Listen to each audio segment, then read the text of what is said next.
नमस्कार। प्रारब्ध पर आप सभी का स्वागत है। स्क्रीन के दूसरे हिस्से में आज के अपने अतिथि आशीष अंशु जी का स्वागत कर लेते हैं। आशीष जी, नमस्कार। नमस्ते अवनीश जी। जी दर्शकों, आशीष जी का परिचय मैं नहीं कराता हूं प्रारब्ध के इस मंच पर, इतना ही पर्याप्त है। आशीष जी राष्ट्रवादी पत्रकारिता के धनी व्यक्तित्व हैं और दिल्ली एनसीआर में निवास करते हैं। इस समय दर्शकों, सनातन किस तरीके से चर्चा के केंद्र में है, लेकिन दुख की ये बात है कि ये चर्चा, ये केंद्र में उसका बने रहना सकारात्मक रूप से नहीं है बल्कि नकारात्मक रूप से है। हालांकि इस समय जो सनसनी फैली हुई है वो सनसनी फैलती है तमिलनाडु से। तमिलनाडु में एम.के. स्टालिन मुख्यमंत्री के बेटे, छोटे स्टालिन अब मैं कहता हूं उनको, उन्होंने सनातन पर एक ऐसे आयोजन में भाग लिया जिसका कि शीर्षक था सनातन का सर्वमूल नाश। तो सनातन के नाश की परिकल्पना अचानक कैसे शुरू हो गई तमिलनाडु में? हालांकि तमिलनाडु में 200 सालों से ज्यादा का इतिहास रहा है सनातन के मुखर विरोध का, लेकिन ये यात्रा अगर आप सबको याद हो सनातन के खिलाफ जयंती की, तो बिहार से शुरू हुई थी। बिहार के स्वनामधन शिक्षा मंत्री चंद्रशेखर जी ने सबसे पहले शुरुआत की। उसके बाद उत्तर प्रदेश पीछे कैसे रहता, समाजवादी के महासचिव स्वामी प्रसाद मौर्य लगातार जहर बो रहे हैं, वो सब आप जानते हैं। लेकिन उसी बिहार का एक यूट्यूबर लड़का मनीष कश्यप जब इस तरह की बात तमिलनाडु के बारे में उठाता है, जहां पर प्रवासियों के साथ हमले होते हैं और ऐसी होती है, वो सिर्फ वेरीफाई करना चाहता है कि अगर ये सच हो तो इस पर कार्रवाई करें। उस पर उसे खतरा मान के जेल में डाल दिया जाता है। लेकिन उदयनिधि स्टालिन पर कोई संज्ञान नहीं, उनके जहर बने पर कोई संज्ञान नहीं। आइए आशीष जी से बात करते हैं। आशीष जी, मनीष कश्यप बिहार के यूट्यूबर तमिलनाडु में बिहारियों के साथ हो रही मारपीट को सिर्फ वेरीफाई करने के लिए वीडियो डालते हैं और लंबी सजा भुगतते हैं, अभी भी भुगत रहे हैं। वहीं स्टालिन साहब के छोटे स्टालिन, उदयनिधि स्टालिन, सनातन पर इतना बड़ा जहर बोके उसके समूल नाश की बात करके शहद बांट रहे हैं।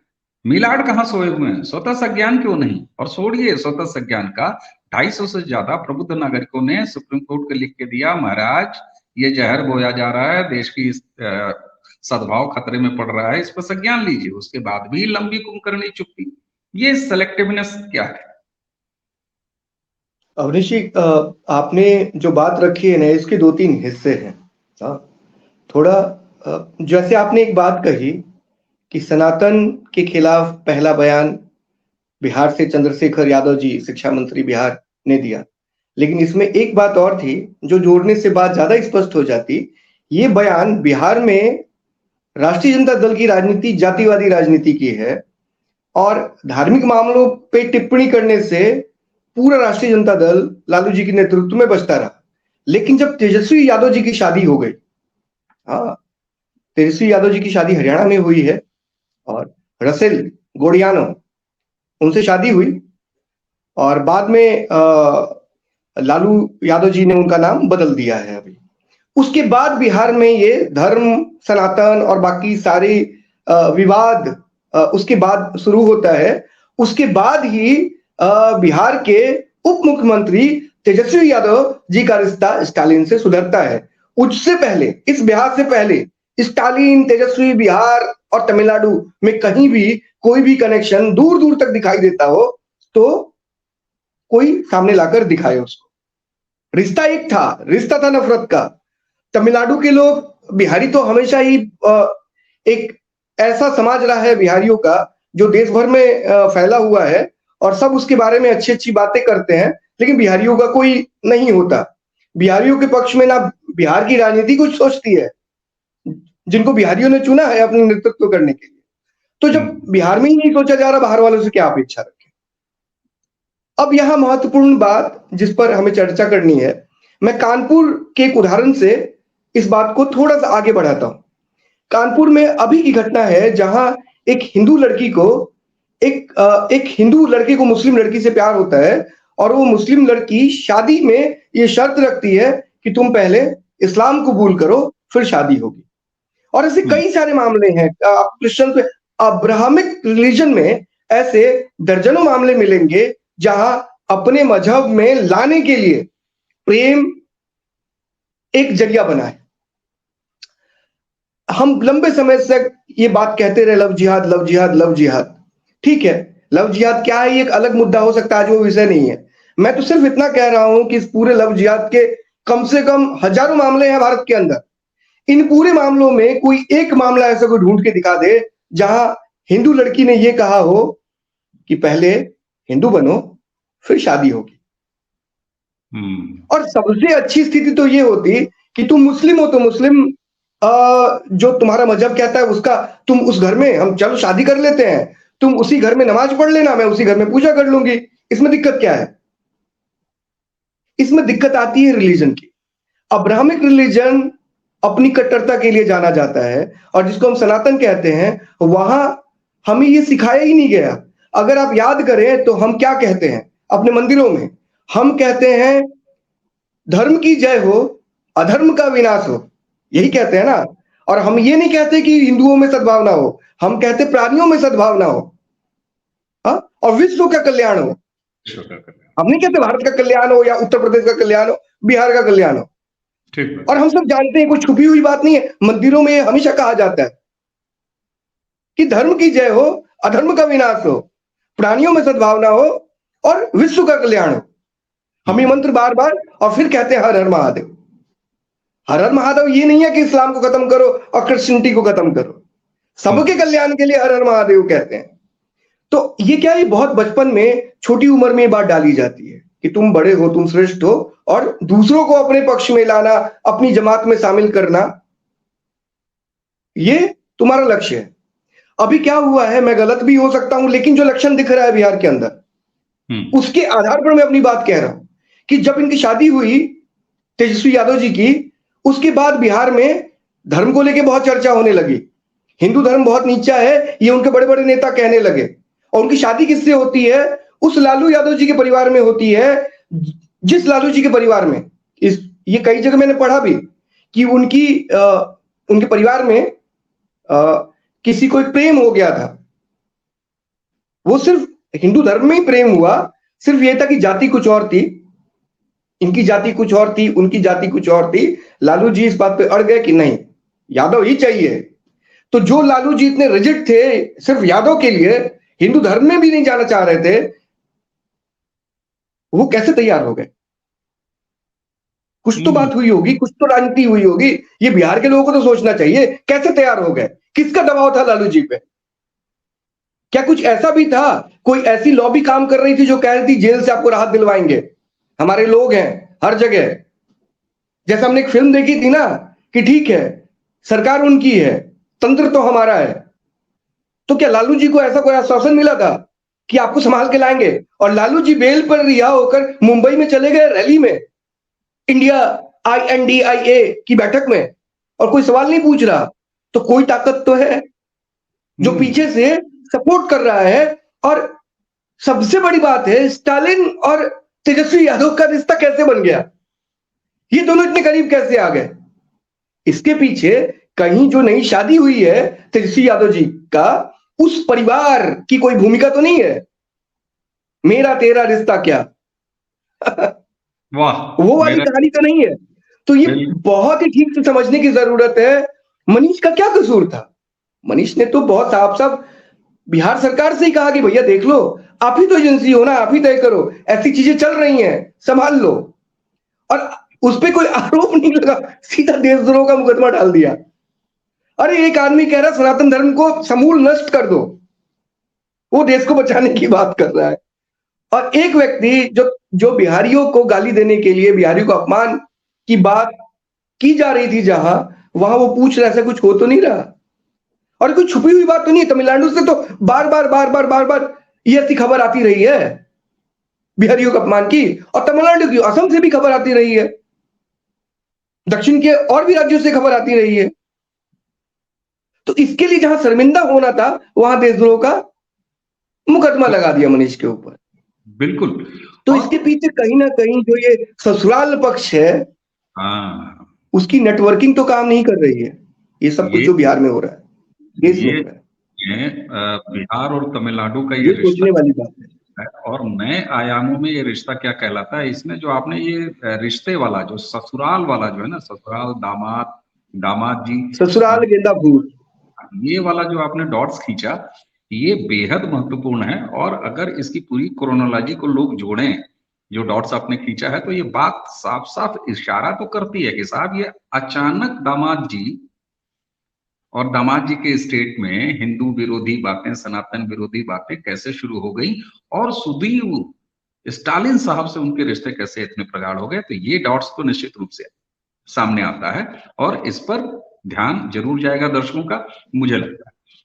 लेकिन आशीष जी, 265-67 प्रबुद्ध लोगों ने, जिसमें हाईकोर्ट के जजेस भी शामिल हैं, रिटायर्ड नौकरशाह शामिल हैं, प्रबुद्ध लोग शामिल हैं, वो जब 3-4 दिन के बाद सुप्रीम कोर्ट कोई इस पर संज्ञान नहीं लेता, जो सुप्रीम कोर्ट मनीष कश्यप पर ये टिप्पणी तक दे बैठा, जमानत न देते हुए कि साहब तुमको जेल में रहना पड़ेगा, तुम्हारी वजह से तमिलनाडु और पूरे भारत में माहौल खराब हो रहा है।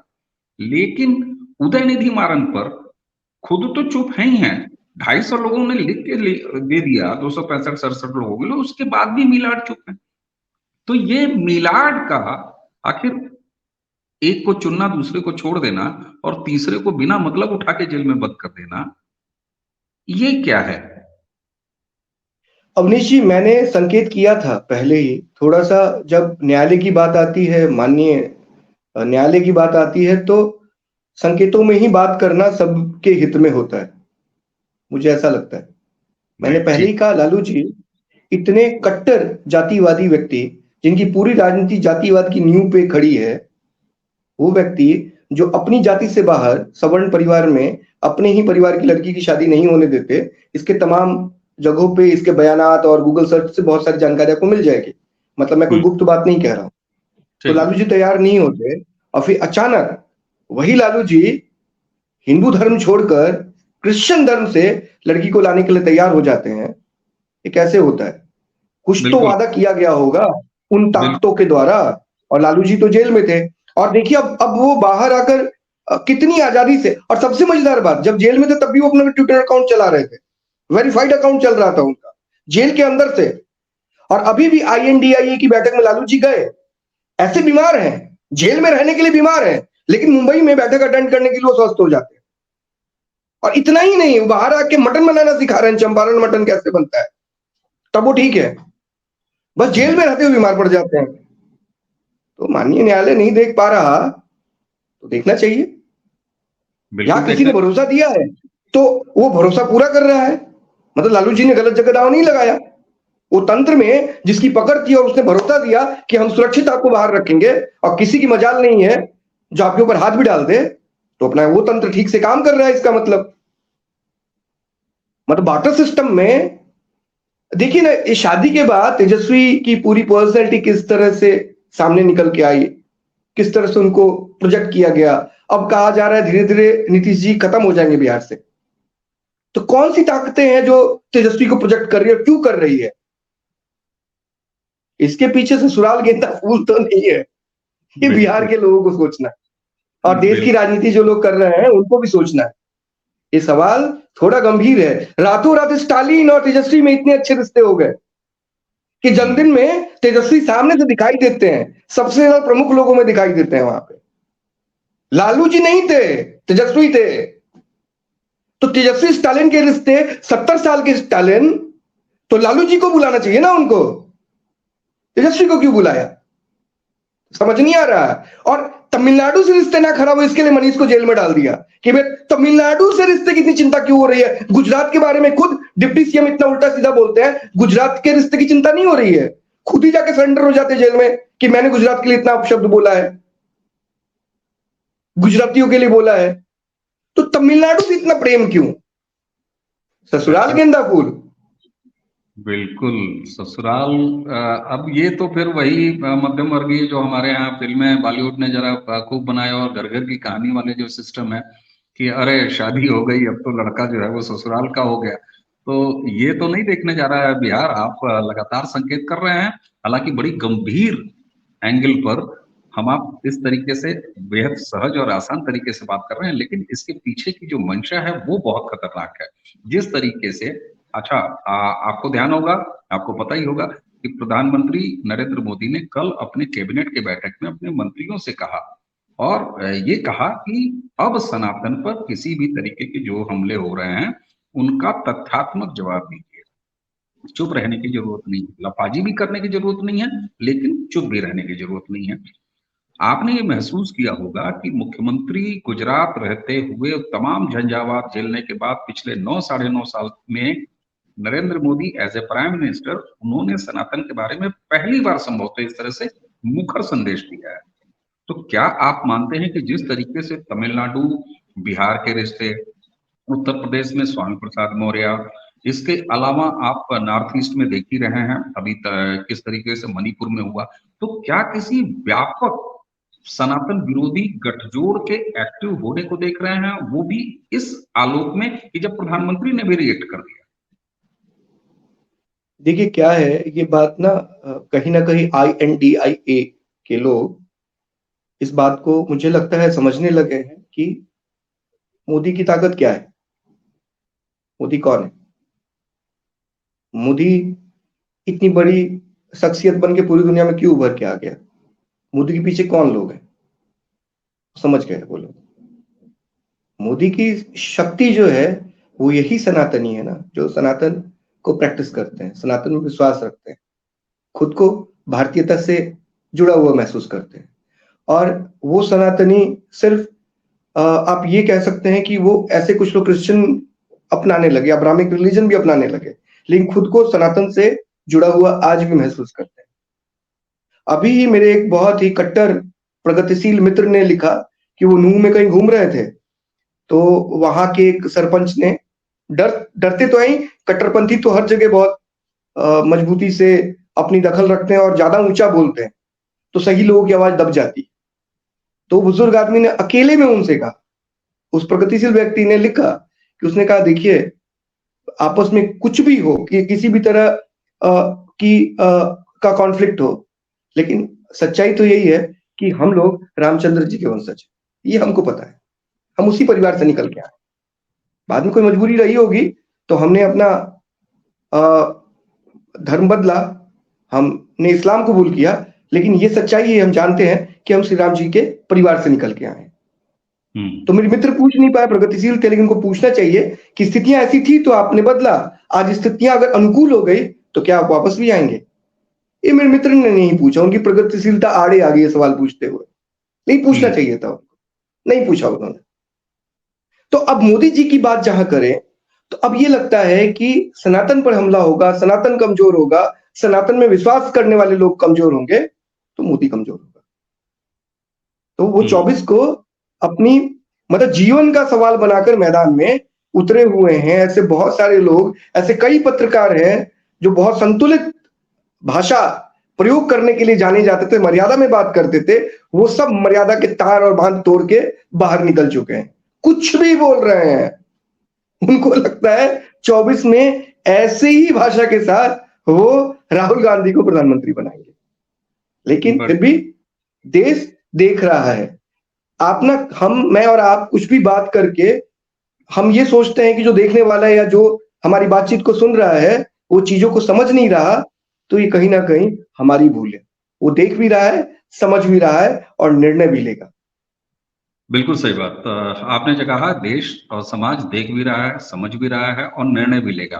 और जब प्रधानमंत्री भी इस तरीके से एड्रेस करते हैं, और मेरा ऐसा मानना है कि भले उन्होंने ये बात अपने मंत्रिमंडल की बैठक में कही हो, लेकिन यहाँ ये महत्वपूर्ण है कि मंत्रिमंडल के बैठक में सिर्फ 2 बातें तो हुई नहीं होंगी कि हमको जो है इंडिया वर्सेस भारत पर नहीं बोलना है और सनातन पर कोई हमला हो तो आपको चुप नहीं रहना है, मुंह तोड़ जवाब देना है। इसके अलावा बहुत सारी चीजें डिस्कस हुई होंगी, लेकिन बिल्कुल में कौन सी 2 बातें आई जिन पर कल से चर्चा हो रही है?